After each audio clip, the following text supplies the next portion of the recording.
नमस्कार,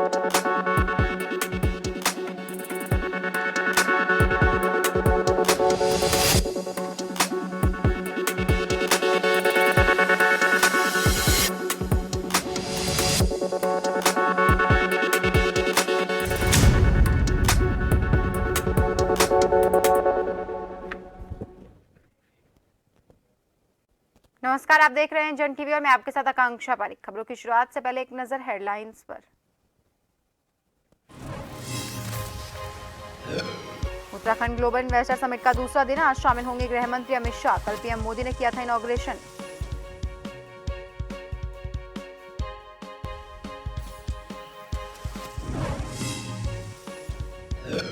Dehradun investor summit पर विपक्ष ने उठाए सवाल। कांग्रेस अध्यक्ष महारा ने कहा, सरकार से पूछे 5 प्रश्नों का नहीं दिया गया जवाब। 2024 के चुनावों को प्रभावित करने की कोशिश।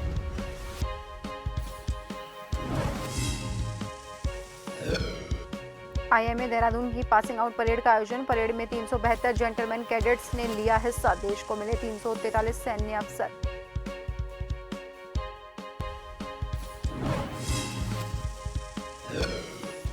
तारगंज में दांतों के डॉक्टर ने मरीज की जीभ में लगा दिए टांके। युवक की इलाज के दौरान मौत, पुलिस जांच में जुटी।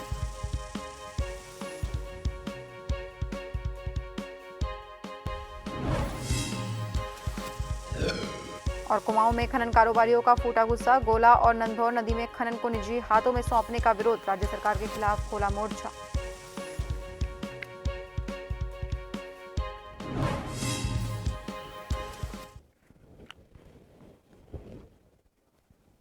और अब खबरें विस्तार से। देहरादून आईएमए में पासिंग आउट परेड का आयोजन किया गया। इसमें 372 जेंटलमैन कैडेट्स ने हिस्सा लिया। देश को 343 सैन्य अफसर मिले हैं। मित्र देशों के 29 जीसी पास आउट हुए, जिनमें उत्तर प्रदेश से 68 तो उत्तराखंड के 42 कैडेट्स परेड का हिस्सा बने। वहीं बात करें अगर राजस्थान की, तो राजस्थान के 34, बिहार के 27, हरियाणा के 22, महाराष्ट्र के 28, पंजाब के 20, जम्मू कश्मीर के 10 और हिमाचल प्रदेश के 14 कैडेट्स इसमें शामिल हुए। परेड में मुख्य अतिथि के तौर पर सीडीएस श्रीलंका शैवेंद्र सिल्वा ने परेड की सलामी ली। आपको बता दें कि देहरादून की भारतीय सैन्य अकादमी में ऐतिहासिक पासिंग आउट परेड की तैयारियां पहले से की जा रही थी।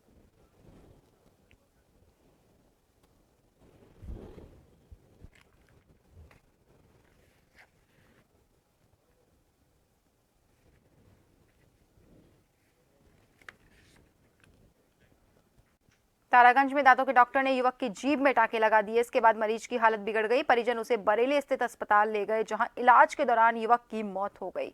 वहीं डॉक्टर रविंद्र ने बताया कि एक व्यक्ति को मृत अवस्था में सामुदायिक स्वास्थ्य केंद्र सितारगंज में लाया गया, जिसकी सूचना सितारगंज पुलिस को दे दी गई है। वहीं पुलिस ने शव को अपने कब्जे में लेकर पंचनामा कर पोस्टमार्टम के लिए खटीमा भेज दिया। पुलिस ने मामले की जांच शुरू कर दी है और दूसरी ओर मृतक के परिजन कोतवाली पर धरना देकर बैठ गए और दांतों के डॉक्टर के खिलाफ जल्द से जल्द कार्रवाई की मांग कर रहे हैं। वहीं परिवारजन को पुलिस ने जल्द से जल्द उचित कार्रवाई करने का आश्वासन दिया। तो इनने जीप में ब्लेड थोड़ी आ रहा था तो टाँके भर दिए। जब टाँके भरे तो इसका मुंह सूज गया बहुत बड़ा। तो टुन्ना सर ने कहा कि तुमने ये क्या किया, कहाँ करवाया आया। उनने भगाया कि और जाओ जहाँ लगवाए कटवा ले इसको। तो जे आए यहाँ कटवाने लड़का, तो हड़बड़ी में इनने टाँके काटते वगैरह सब उसकी नसें काट दी। जब नसें काट दी तो वो ब्लेड नहीं रुका तो राममूर्ति ले गए। तो उसे भी डॉक्टरों ने कहा कि ये नहीं होता ऐसा, ये गलत हुआ। और ब्लड निकलते ही निकलते दम तोड़ दी बच्चे ने। तो उसे थोड़ी तकलीफ महसूस हुई, उसने टुन्ना को दिखाया। टुन्ना कह रहा है तूने कहाँ से कराया है? वो कह रहा मैंने यहाँ दास के यहाँ से कराया। उसने कहा चल जल्दी टाँके खुलवा के आ। तो इस दास ने पता नहीं कैसे जल्दी में कैसे टाँके खोले कि उसके खून नसें कट गई, तो पूरा खून ही खून निकलने लगा। फिर टुन्ना को टुन्ना दिखाई कि मेरे बस में नहीं है। फिर वो लोग ले गए बरेली ले गए सीधे। फिर सुबह एडमिट किया वगैरह, इलाज वगैरह चलता रहा। बहुत ज्यादा हालत खराब थी, 2% खून बचा था। जोशीमठ के दूरस्थ गांव पगनो कई महीनों से दरार और भूस्खलन का दंश झेल रहा है। वहीं इस गांव में तबाही के सारे मंजर साफ साफ देखे जा सकते हैं। आपको बता दें कि आज भी पगनो गांव के स्थानीय ग्रामीणों में काफी दहशत का माहौल बना हुआ है। यहाँ के लोग आज भी ज्यादा बारिश होने पर डर के साए में जीते हैं और समय आने पर सुरक्षित स्थानों पर चले जाते हैं। वहीं पगनो गांव के छोटे छोटे नौनिहाल गांव के ही बने हुए पंचायती भवन में पढ़ने के लिए मजबूर है। यहाँ पर बच्चों को कुछ भी ऐसी सुविधा नहीं है जिसका लाभ गांव के नौनिहाल ले पाए। आज भी गांव में भूस्खलन जैसी समस्या बनी हुई है।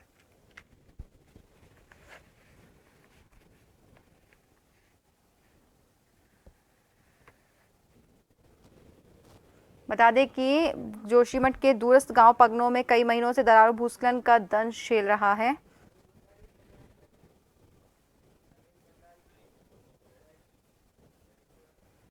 और वहीं इस खबर की ज्यादा जानकारी के लिए हमारे सहयोगी नवीन सीधा हमारे साथ फोन लाइन पर जोशीमठ से जुड़ चुके हैं।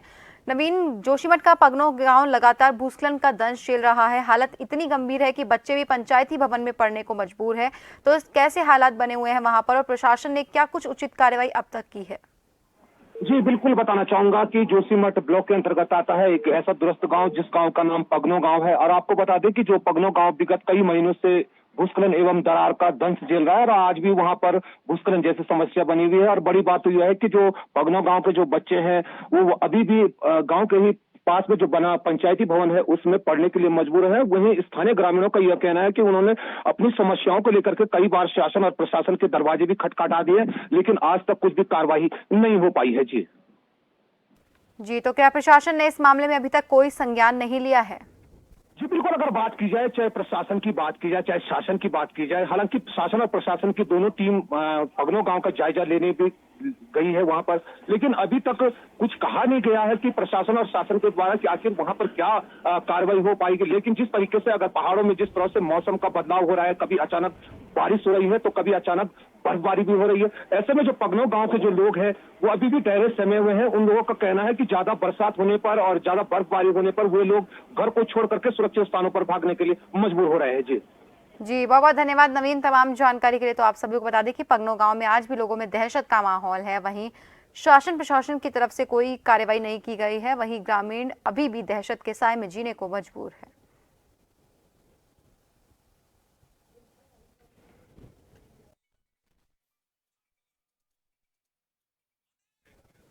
कुमाऊं की लाइफलाइन और सरकार को हर साल करोड़ों का राजस्व देने वाली गौला और नंधोर नदी में खनन को निजी हाथों में दिए जाने की खबर के बाद खनन कारोबारियों ने राज्य सरकार के खिलाफ मोर्चा खोल दिया।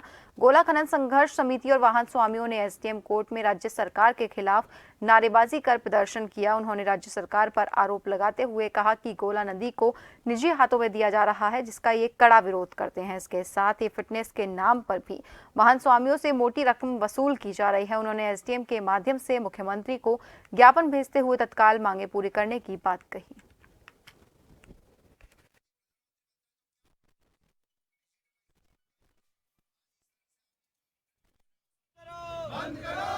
निजीकरण में दी जा रही है और सरकार का कहना है कि जो है लक्ष्य की पूर्ति नहीं हो पाती है, इस वजह से हम गोला को निजीकरण में दे रहे हैं। लेकिन हमारा कहना यह है कि किस साल ऐसा सरकार हमको बता दे, कौन सा साल ऐसा है कि हमने पूरा माल नहीं उठाया। अरे आपका लक्ष्य प्राप्ति नहीं हो रही है तो लक्ष्य प्राप्ति आप शांतिपुरी में ठेकेदार बैठाइए, आप जो है बाजपुर में जो चोरी हो रही है उसको रोकिए। गोला नंबर 1 की है, इसको ऐसी रहने दीजिए जैसे चल रही है। हमारी ये मांग है। गोला में जो सरकार द्वारा निजीकरण किया जा रहा है, ठेकेदार को गोला दी जा रही है, सारे वाहन स्वामी सारी संघर्ष समितियां इसका पूर्ण रूप से विरोध करती हैं, क्योंकि इससे 2 लाख लोगों का परिवार चलता है। और अगर इस प्रकार की अगर कोई भी कार्रवाई की गई तो हम लोग न गोला चलने देंगे और सारे अपने वाहनों को ला करके हम सड़कों में खड़े कर देंगे। और नंबर 2, जो सरकार द्वारा एक जो यहाँ ऐसा माहौल बना दिया गया, लूट खसोट का माहौल बना दिया गया है, फिटनेस भी प्राइवेट को दे दी गई है, ये बहुत ही गलत कार्य है और इसका भी हम पूर्ण रूप से विरोध करते हैं। पिथौरागढ़ महाविद्यालय से कैंपस हटाने की मांग को लेकर छात्रों ने कैंपस में धरना शुरू कर दिया। उन्होंने जल्दी ही कैंपस को नहीं हटाने पर आंदोलन की चेतावनी दी है। इस दौरान छात्रों ने कैंपस में खाली पड़े पदों पर भी नियुक्ति करने की मांग की। एनएसयूआई प्रदेश महासचिव ऋषभ कल्पासी के नेतृत्व में छात्र कैंपस में इकट्ठा हुए। उन्होंने यहां सरकार और कुलपति के खिलाफ प्रदर्शन किया और कहा कि पिथौरागढ़ महाविद्यालय को कैंपस बनाकर छात्र छात्राओं की फीस बढ़ा दी गई है। ऋषभ कल्पासी ने कहा कि कैंपस को राजनीति का अड्डा बना दिया। वहीं छात्र संघ महासचिव अंशु राज ने कहा शिक्षक पढ़ाना कॉलेज छोड़कर राजनीति कर रहे हैं।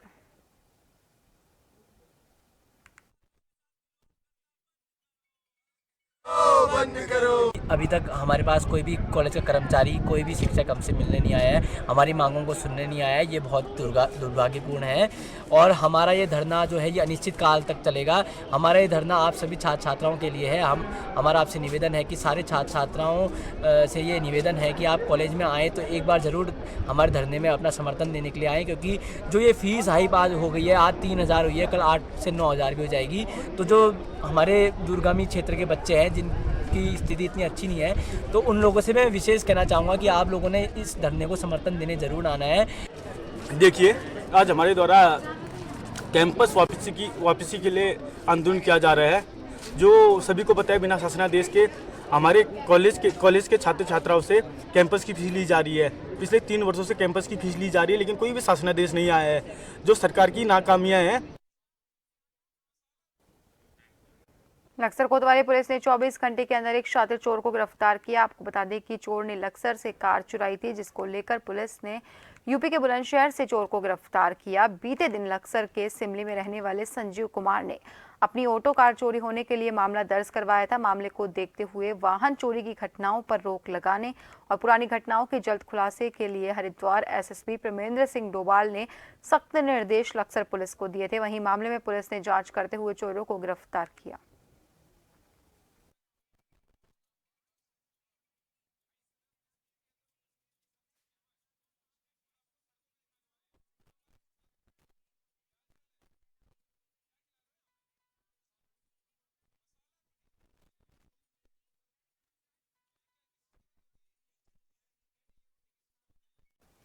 भगवानपुर में राजपूत समाज ने राजस्थान प्रशासन का पुतला दहन कर राष्ट्रपति के नाम ज्ञापन दिया। आपको बता दें कि राजपूत समाज के कुछ लोग भगवानपुर कृषि मंडी समिति में इकट्ठा हुए और वहीं से नारेबाजी करते हुए पैदल भगवानपुर तहसील पहुंचे, जहां पर राजस्थान प्रशासन का पुतला फूंका गया और नारेबाजी की गई।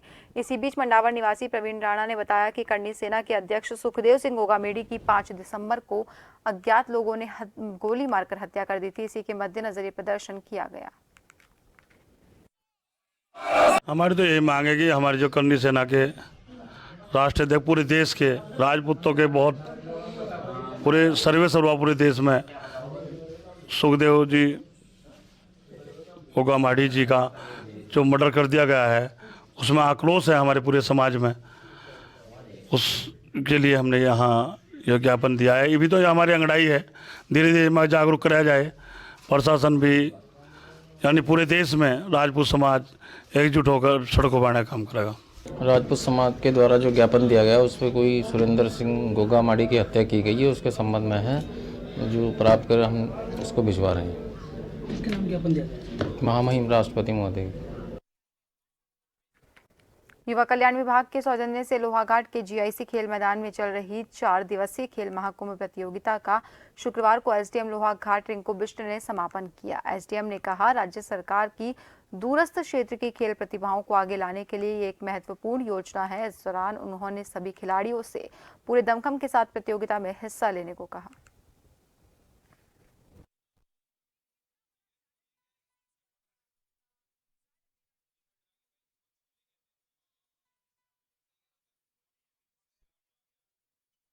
ब्लॉक लोहाघाट का जो ब्लॉक स्तरीय महाकुंभ यहाँ पर चल रहा है 4 दिनों से, उसमें हमारी जो प्रतिभाएं होती हैं उनको एक तो प्लेटफॉर्म मिलता है और जो उनकी कमियां होती हैं कि क्या कमी रह गई है, जब वो खेलेंगे ग्राउंड में उतरेंगे तब उन्हें कमियां भी पता चलती हैं और भविष्य के लिए क्या चुनौतियां हैं जिसके लिए वो अपने को तैयार कर सके।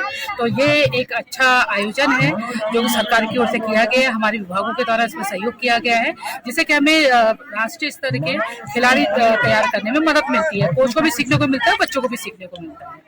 तो इसका बहुत एक सफल और बच्चों ने बड़ा उत्साह दिखा रखा है। तो इसमें जो भी हमारी युवा कल्याण विभाग की टीम लगी है, ब्लॉक की टीम लगी है, जीआईसी की टीम लगी है, तो सभी का मैं बहुत बहुत धन्यवाद करती हूँ। जिस प्रकार से बच्चे मुझे मोटिवेटेड दिखाई दे रहे हैं, भविष्य में भी ये मोटिवेशन मिले तो इसके लिए हमको समन्वित रूप से प्रयास करें। बढ़ते हैं अगली खबर की ओर। आगामी पालिका और पंचायत चुनाव को देखते हुए निर्वाचन आयोग के निर्देश पर लोहाघाट नगर पालिका क्षेत्र में पिछले दिनों से चल रहे वोटर लिस्ट बनाने के कार्य का शुक्रवार को समापन हो गया। एसडीएम लोहाघाट रिंकू बिष्ट ने बताया कि निर्वाचन आयोग के दिशा निर्देश पर लोहाघाट नगर पालिका क्षेत्र के सभी वार्डों में नई वोटर लिस्ट बनाने का अभियान चलाया गया था, जिसमें संग्राहकों द्वारा घर घर जाकर नई वोटर लिस्ट बनाई जा रही थी।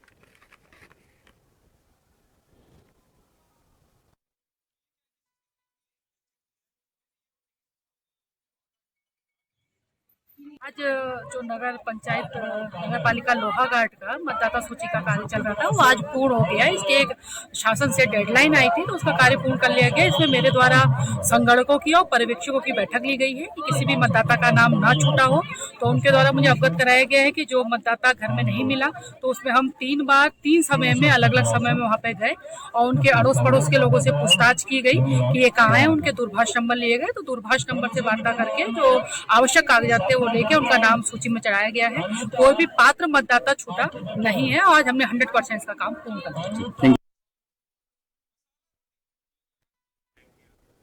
उत्तराखंड के मुख्यमंत्री पुष्कर सिंह धामी ने लोहाघाट क्षेत्र के लोगों को प्रदेश के पहले बालिका स्पोर्ट्स कॉलेज की शानदार सौगात दी, जिसकी जानकारी प्रदेश की खेल मंत्री रेखा आर्य के द्वारा दी गई। वहीं क्षेत्र के लोगों ने मुख्यमंत्री धामी को लोहाघाट क्षेत्र को इस शानदार सौगात देने के लिए धन्यवाद दिया। सुई ग्राम प्रधान भुवन चौबे और सामाजिक कार्यकर्ता प्रदीप देव ने लोहाघाट क्षेत्र की जनता की ओर से डीएम चंपावत नवनीत पांडे के माध्यम से मुख्यमंत्री धामी को धन्यवाद ज्ञापन प्रेषित किया।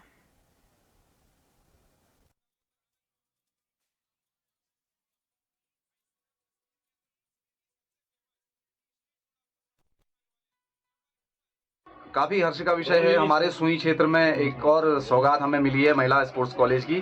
तो ये उत्तराखंड का लगभग एक मात्र महिला स्पोर्ट्स कॉलेज है जो हमें सुई में मिलने जा रहा है। इसके बाद हमारा ये क्षेत्र एक ऐसा हब बनने जा रहा है जो शिक्षा और स्पोर्ट्स के क्षेत्र में हम लोगों को बहुत प्रगति देगा।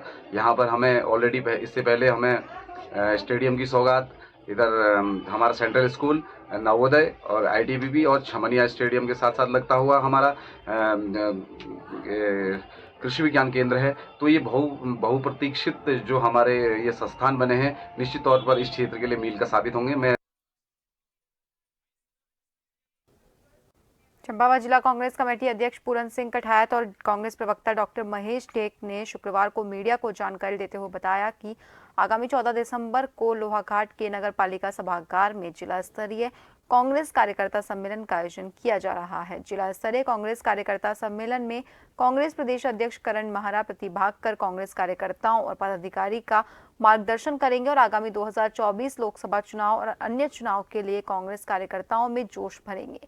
कांग्रेस प्रवक्ता ने पूर्व सांसद, विधायक लोहाघाट, पूर्व विधायक और कांग्रेस कार्यकर्ताओं समस्त पदाधिकारी से सम्मेलन में प्रतिभाग करने की अपील की।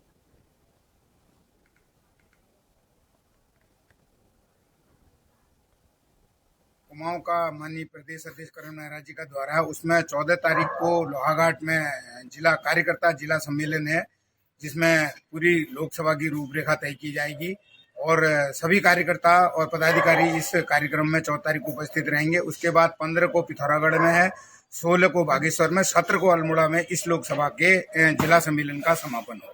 जाएंगे जो प्रदेश में बेरोजगारी है, महंगाई है और जो विकास कार्य ठप पड़े हुए हैं इस विधानसभा में, उन सारे मुद्दों पर चर्चा होगी। कार्यकर्ता अपनी बात रखेंगे, कार्यकर्ताओं की बात सुनी नहीं जा रही है और जो हमारे पदाधिकारी हैं विकास कार्य की बात रखते हैं तो उनकी सुनी नहीं जा रही। तो उस स्तर पर कैसे लड़ी जाए इसकी रूपरेखा तय की जाएगी।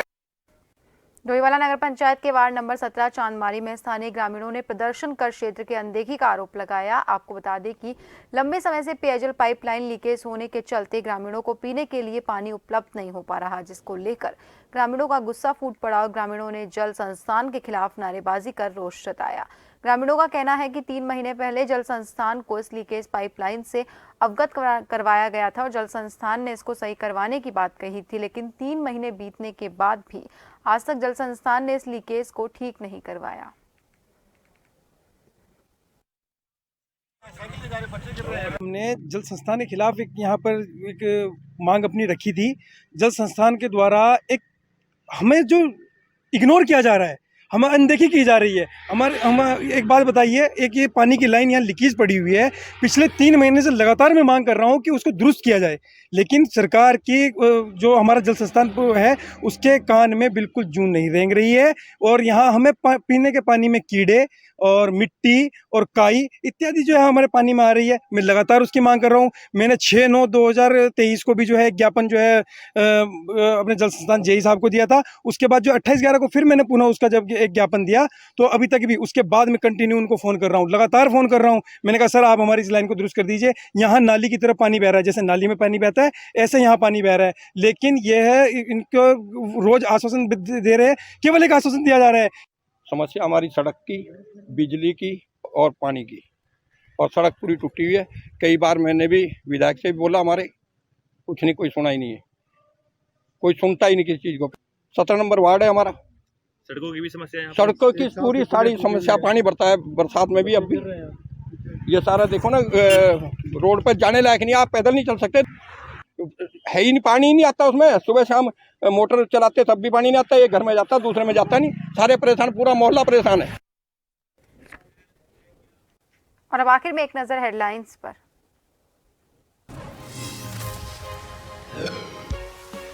उत्तराखंड ग्लोबल इन्वेस्टर समिट का दूसरा दिन, आज शामिल होंगे गृह मंत्री अमित शाह। कल पीएम मोदी ने किया था इनॉग्रेशन।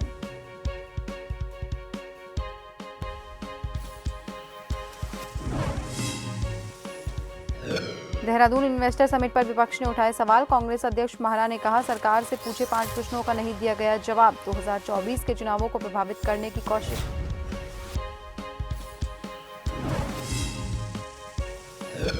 आईएमए देहरादून की पासिंग आउट परेड का आयोजन। परेड में 372 जेंटलमैन कैडेट्स ने लिया हिस्सा। देश को मिले 343 सैन्य अफसर।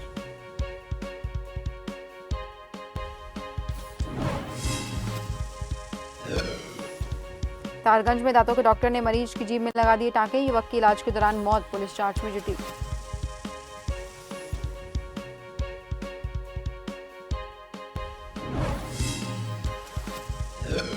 और कुमाऊं में खनन कारोबारियों का फूटा गुस्सा। गोला और नंदौर नदी में खनन को निजी हाथों में सौंपने का विरोध। राज्य सरकार के खिलाफ मोर्चा।